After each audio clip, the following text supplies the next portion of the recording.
জাকাত কত টাকা হলে ফরজ হয়? এর উত্তর হলো, কেউ যদি 52.5 ভরি রূপা, এটা অথবা রূপার সমমূল্যের সম্পদ, নগদ অর্থ, ব্যাংক ব্যালেন্স অথবা ব্যবসার মাল, যে পণ্য কেনা হয়েছে বিক্রির জন্য, এরকম কোনো মাল যার কাছে আছে যেটার মূল্য দাঁড়ায় 52.5 ভরির সমান, এইরকম সম্পদের মালিক যদি কেউ হয় এবং সেই সম্পদ তার কাছে 1 বছর থাকে, তাহলে 1 বছর পর ওই সম্পদের বাজার মূল্য হিসেব করে 1 বছর পর 2.5% জাকাত দিতে হবে, অর্থাৎ লাখে 2,500 টাকা। এভাবে হিসাব করে তাকে জাকাত দিতে হবে। বর্তমানে রূপার যে বাজার দর, সেটা হিসাব করলে প্রায় 2.25 লাখ টাকার কাছাকাছি হয় 52.5 ভরি রূপার দাম। এটা ভ্যারি করে, উঠানামা করে।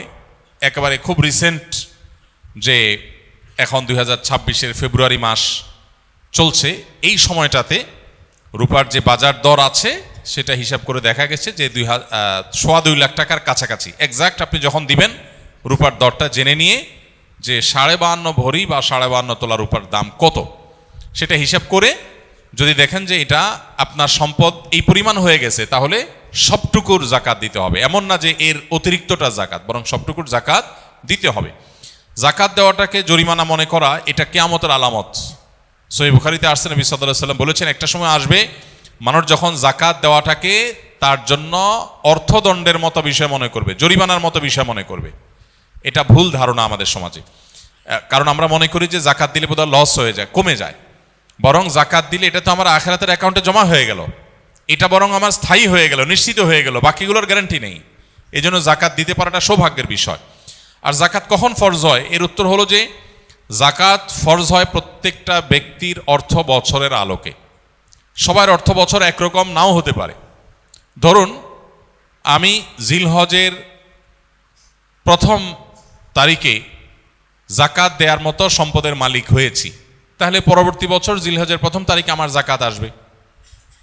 কেউ যদি মুহররম মাসে জাকাত দেওয়ার মতো সম্পদের মালিক হয়ে থাকে, তাহলে 1 বছর পর মুহররম মাসে তার জাকাত তার উপরে বর্তাবে। তো জাকাত বর্ষ এটা নির্ভর করে ব্যক্তি কখন সম্পদের মালিকানা আসছে তার উপরে। এখন কেউ যদি জাকাত দেওয়ার সুবিধার্থে, হিসাব করার সুবিধার্থে সে যদি একটু আগে দিয়ে দেয়, ধরা যাক যে আমার জিলহজে আসে, আমি রমজানে দিয়ে দিলাম হিসাব করে, কোনো অসুবিধা নেই, জাকাত অগ্রিম দেওয়া যায়, যে প্রতি বছর আমি রমজানে দিলাম, সমস্যা নেই। আমাদের সমাজে অনেকে মনে করেন রমজান মাসেই জাকাত দিতে হয়। জাকাত রমজান মাসেই শুধু দিতে হয় এমন কোনো কথা নেই। তবে এটা ঠিক, রমজান মাস আমলের মাস, সওয়াবের মাস, এ মাসে আমরা বেশি বেশি সওয়াব হাসিল করার চেষ্টা করবো ইনশাআল্লাহ বিইذনিল্লাহ।